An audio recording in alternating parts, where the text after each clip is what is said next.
Wednesday, February 4th, 2026.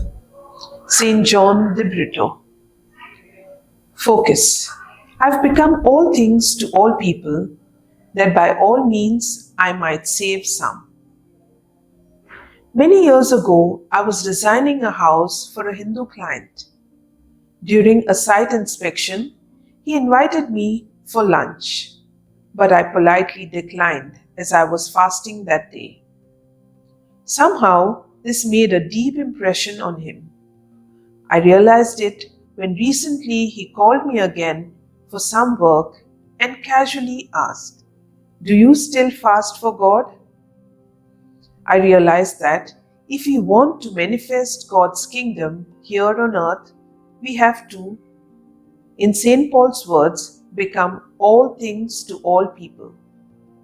That is, work with them, eat with them, make friends with them, live with them, all without compromising our Christian integrity.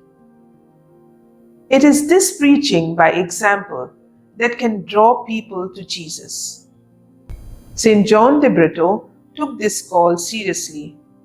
Although a member of the Portuguese aristocracy, he left everything behind to travel to India and preach the gospel in the Madurai region.